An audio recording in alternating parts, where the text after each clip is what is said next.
हमारे संविधान में कई अधिकार दिए गए हैं, है ना? लेकिन सोचिए, इन सब में सबसे जरूरी, सबसे बुनियादी अधिकार कौन सा है? हाँ, वो है जीवन का अधिकार। तो आज हम बात करने वाले हैं आर्टिकल 21 के बारे में।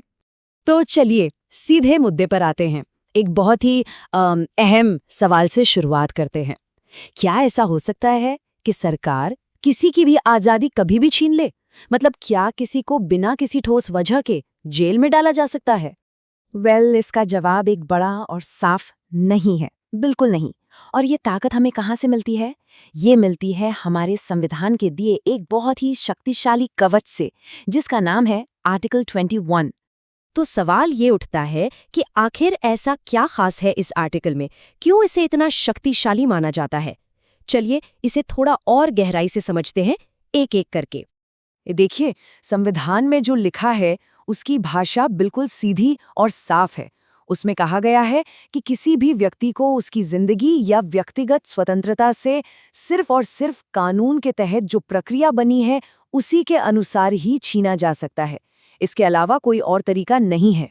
तो इस थोड़ी सी मुश्किल लगने वाली कानूनी भाषा का आसान मतलब क्या हुआ? मतलब ये कि सरकार किसी की भी जान या आज़ादी तब तक नहीं ले सकती जब तक वो एक सही तयशुदा कानूनी प्रोसेस को फॉलो ना करे। बस इतनी सी बात है। लेकिन कहानी यहाँ खत्म नहीं होती। असल में इस अधिकार की जो असली ताकत है ना, वो इस बात में छिपी है कि वक्त के साथ इसका मतलब कैसे बदला और कितना ज्यादा गहरा हो गया। देखिए, शुरू में जीवन के अधिकार का मतलब बहुत सीमित था, बस ये कि कोई जिंदा है, उसकी सांसें चल रही हैं, बस। लेकिन आज सुप्रीम कोर्ट की वजह से इसका मतलब पूरी तरह बदल गया है। अब इसका मतलब है गरिमा के साथ जीना, यानी एक सम्मानजनक जिंदगी। और ये सच मानिए एक जबरदस्त बदलाव था। तो अब सवाल आता है कि इस सम्मान के साथ जीने में आखिर आता क्या क्या है? देखिए, सुप्रीम कोर्ट ने समय समय पर अपने फैसलों से इसका दायरा बहुत बड़ा कर दिया है। जैसे कि एक साफ सुथरे पर्यावरण में रहने का अधिकार, अच्छी शिक्षा पाने का अधिकार, राइट टू प्राइवेसी यानी निजता का अधिकार, और हाँ, अच्छी सेहत का अधिकार भी। ये सब चीजें जब मिलती हैं तब जाकर एक गरिमापूर्ण जीवन बनता है। अब इस अधिकार की कहानी में एक बहुत बड़ा टर्निंग पॉइंट आता है, एक ऐसा मोड़ जिसने इसकी परिभाषा, इसकी ताकत, सब कुछ हमेशा हमेशा के लिए बदल कर रख दिया। और ये टर्निंग पॉइंट था साल 1978 का एक ऐतिहासिक case, Maneka Gandhi versus union of India. सच कहें तो इसी केस ने आर्टिकल 21 में एक नई जान फूंक दी थी। तो देखिए, 1978 से पहले क्या होता था? अगर सरकार ने कोई कानून बनाया है और उसकी प्रक्रिया का पालन किया है तो बस बात खत्म, वो सही माना जाता था। लेकिन मेनका गांधी केस के बाद सुप्रीम कोर्ट ने एक बहुत बड़ी बात कही। उन्होंने कहा, रुको, सिर्फ कोई प्रक्रिया बना देना ही काफी नहीं है, वो प्रक्रिया जस्ट, फेयर एंड रीजनेबल भी होनी चाहिए। यानी न्यायपूर्ण, निष्पक्ष और तर्कसंगत। ये 3 शब्द बहुत जरूरी हैं। और बस इन्हीं शब्दों ने पूरे खेल को बदल दिया।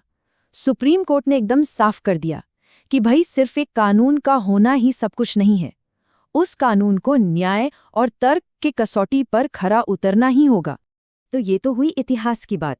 लेकिन आज के समय में ये अधिकार हमारे लिए क्या मायने रखता है? यह हमारी आज़ादी की गारंटी बनता कैसे है असल जिंदगी में? इसे ऐसे समझिए कि आज के समय में आर्टिकल 21 हर नागरिक के लिए एक मजबूत ढाल की तरह काम करता है, एक शील्ड। ये हमें सरकार या किसी भी अथॉरिटी की मनमानी से बचाता है और हमारे हक की हिफाजत करता है।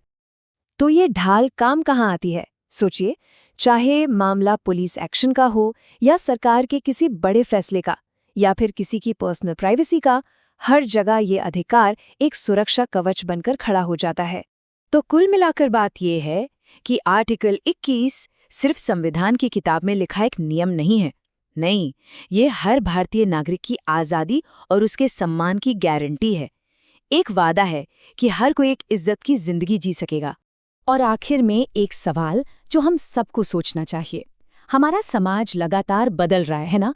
तो आने वाले समय में इस जीवन के अधिकार का मतलब और कितना फैल सकता है? इसमें और कौन-कौन सी नई चीजें, नए अधिकार शामिल हो सकते हैं? इस पर सोचिएगा जरूर।